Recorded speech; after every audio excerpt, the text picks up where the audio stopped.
करिए। पिछले बार हम लोगों ने दान की महिमा पर चर्चा किया था, तो दान की महिमा पर क्या चर्चा हुई थी बिना कोई भूमिका किए, मैं श्री रामपाल वर्मा जी से कहूंगा।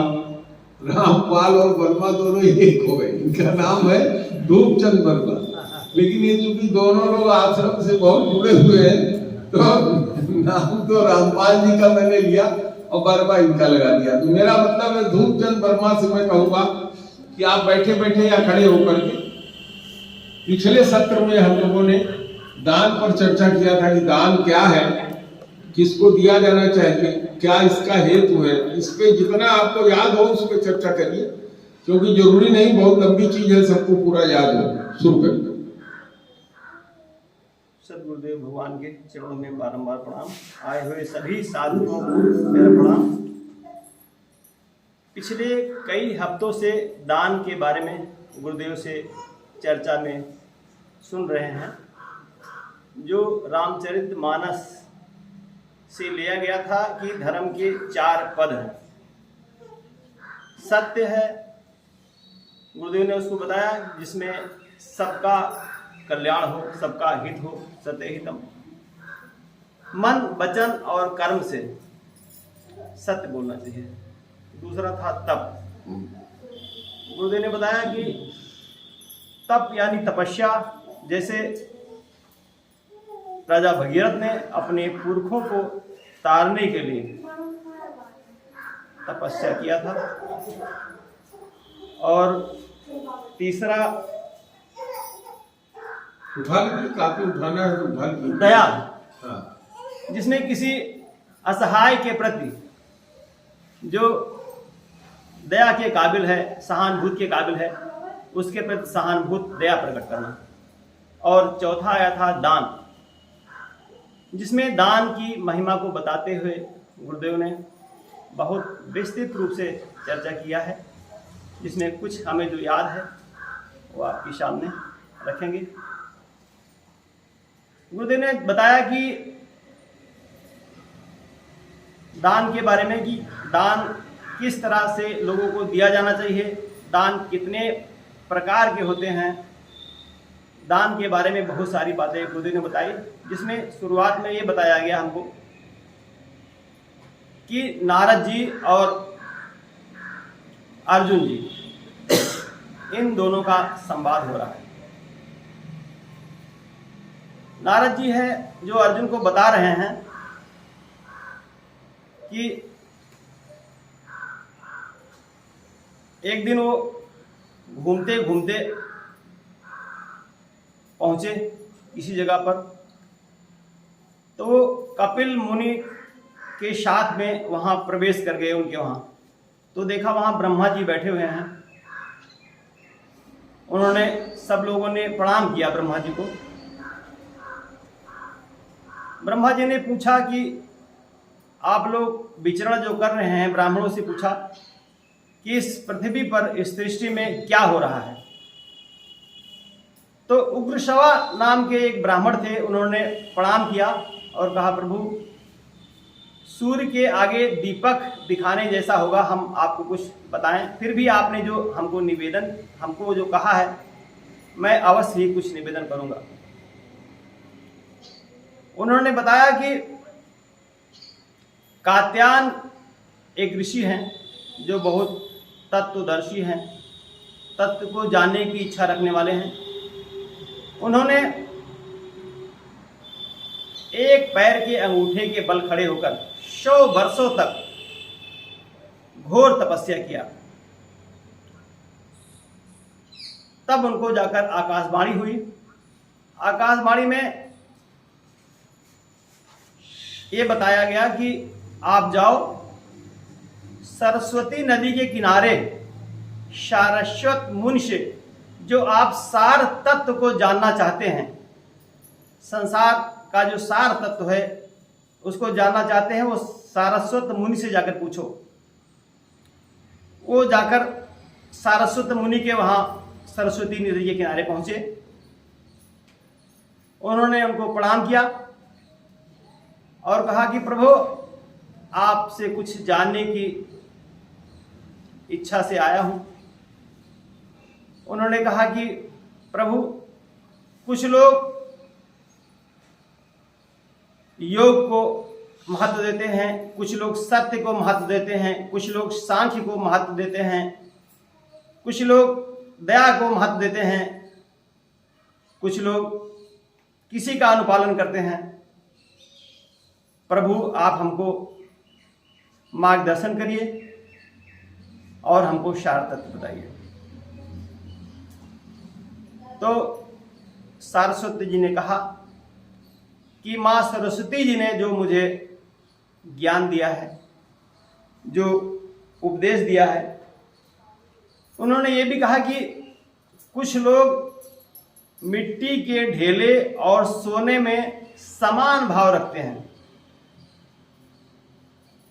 सरस्वती जी ने कहा कि जो लोग अपने इंद्रियों पर नियंत्रण रखते हैं, जैसा गुरुदेव ने अभी बताया, दुख का कारण कि स्वयं के ऊपर नियंत्रण रखना है।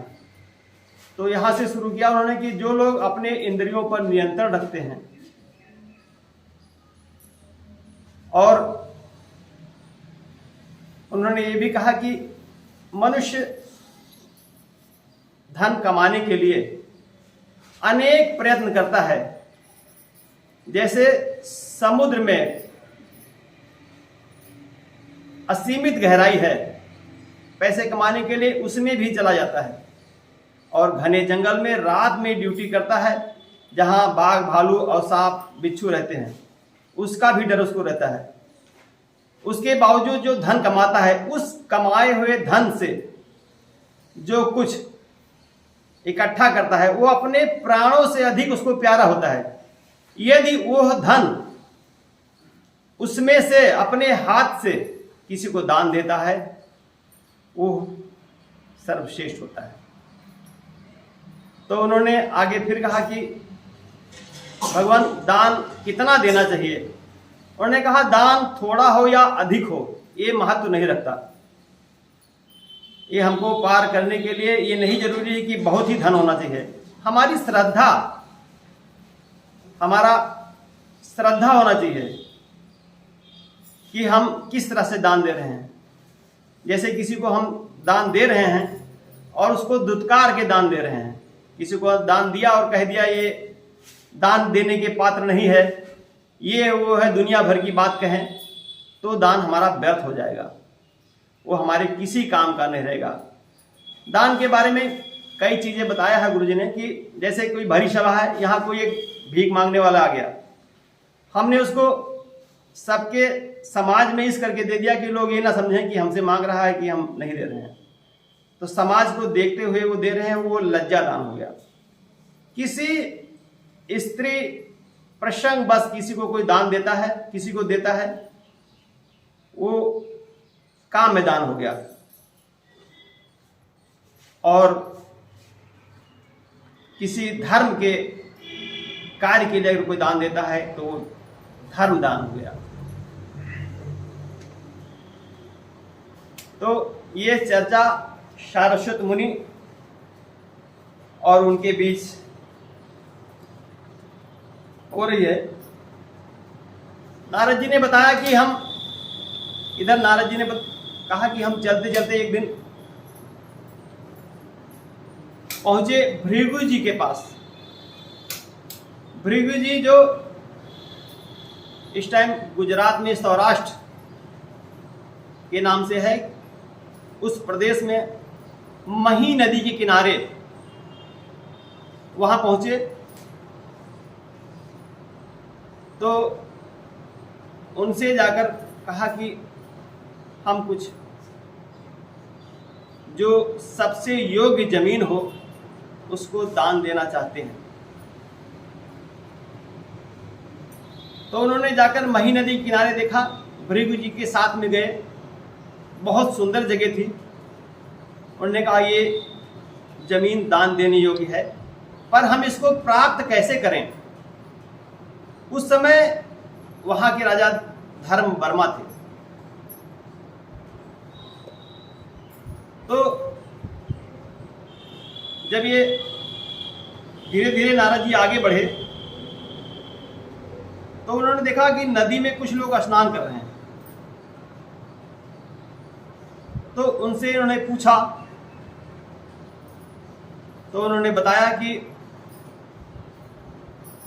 राजा धर्मवर्मा को आकाशवाणी हुई है कि जो हमारे प्रश्नों का उत्तर बताएगा उसको 7 लाख स्वर्ण मुद्राएं, 7 लाख गवें, 7 गांव दे दी जाएंगे। नारद जी ये सुनकर प्रसन्न हुए कि ये भूमि हमारे दान देने के योग्य हैं, और सबसे अच्छा दान वो माना गया है जो किसी को उपदेश देकर, शिक्षा देकर प्राप्त किया जाए, वो सबसे उत्तम दान माना गया है। वो धीरे धीरे वहां से चले और धर्मवर्मा, राजा धर्मवर्मा के पास पहुंचे। उन्होंने कहा, राजन, मैं आपके सवालों का उत्तर देने के लिए आया हूं। राजा धर्मवर्मा ने कहा कि आप जैसे बहुत से ब्राह्मण आए और चले गए, जिन्होंने कहा कि हम उत्तर देंगे, पर वो नहीं दे पाए। तब उन्होंने कहा कि आप प्रश्न रखिए, हम आपके सवालों का उत्तर देंगे। नारद जी से उन्होंने कहा, धर्मवर्मा ने, कि मैं जानना चाहता हूं कि दान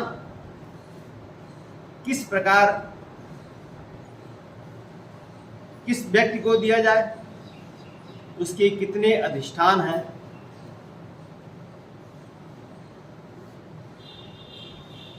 और सर्वोत्तम दान कौन सा है, सबल दान कौन सा है, कृष्ण दान कौन सा है। सर्वोत्तम दान के लिए उन्होंने बताया कि जो विद्या अध्ययन से प्राप्त हुआ धन सर्वोत्तम दान है, और जो मध्यम दान है, जैसे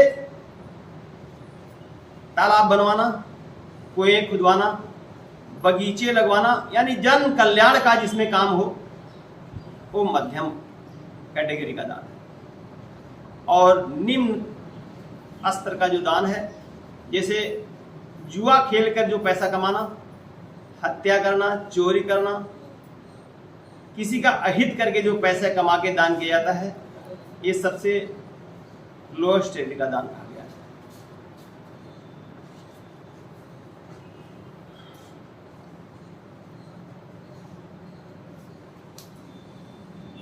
उन्होंने बताया कि दान के 6 अधिष्ठान हैं।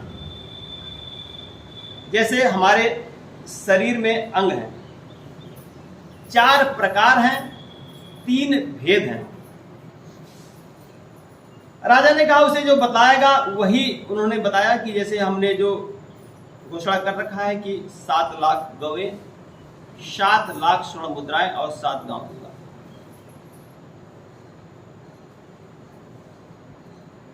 उन्होंने बताया कि दान थोड़ा हो या ज्यादा हो ये महत्व तो नहीं रखता, कि हम दान अधिक दे रहे हैं या कम दे रहे हैं, ऐसी कोई बात नहीं है। दान देने वाले की श्रद्धा, भक्ति कैसे है। श्रद्धा 3 तरह की होती है, सात्विकी, राजसी और तामसी। जो सात्विकी श्रद्धा में आता है, जो निवेदन करके किसी को दान देते हैं, वो सात्विकी श्रद्धा होती है। और जो राजसी श्रद्धा है, जैसे हम कहीं गए, कोई नाच गाना हो रहा है, उसमें हमने पैसे दिए, वो राजसी कहा जाएगा। और जो तामसी है, जैसे कोई भूत प्रेत भगाने वाला आ गया, उसको हमने दान दे दिया, पैसे दिए, वो तामसी हो गया। दान देने की शक्ति यह है कि हम सबसे पहले दान किसको दें। सबसे पहले दान हमको अपने परिवार में अपने बाल बच्चों के भरण पोषण के लिए देना चाहिए। उसके बाद अपने कुटुंब यानी जो हमारा अपना परिवार है, हमारे चाचा ताऊ जो हमारे रिलेशन में है, उसके बाद हमारा अपना गांव, उसके बाद हमारा अपना जिला, उसके बाद जो बचता है तब अलग दान दिया जाए। अगर इसके विपरीत कोई करता है तो ये दान अच्छा नहीं माना जाएगा।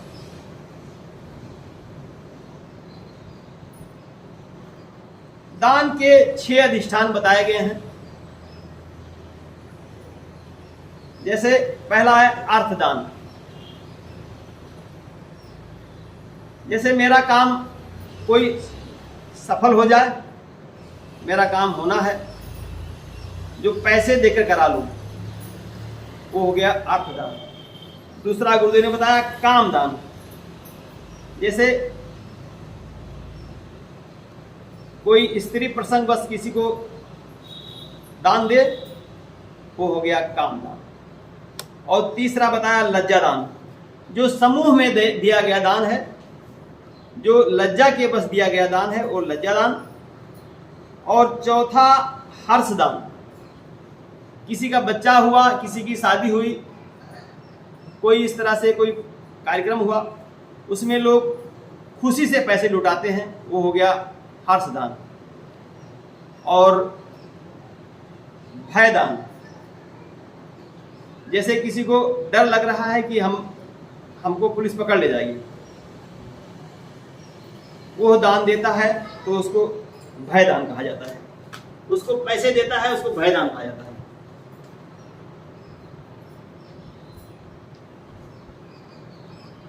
और 6 अधिष्ठान में पहला गुरुदेव ने बताया दाता, जो देने की इच्छा रखने वाला धर्मात्मा हो, जो स्वयं अपनी इच्छा से दे, किसी के मांगे के बिना, वो दाता हुआ।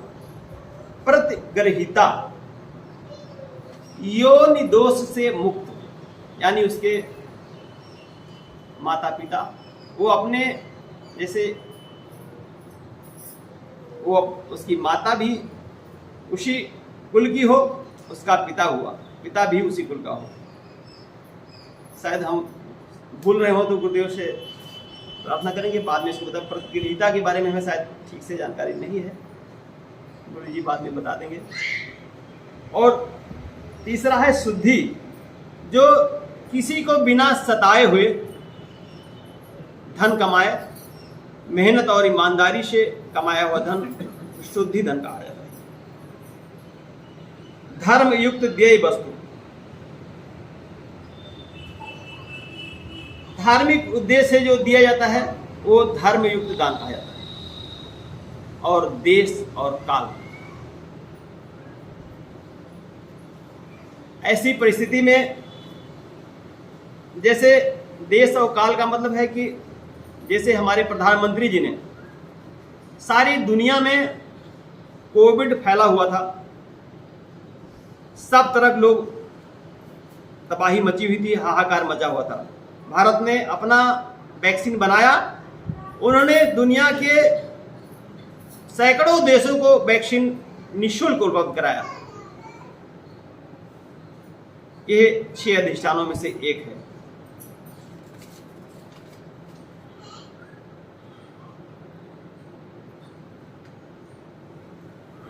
दान के 2 फल बताए गए हैं।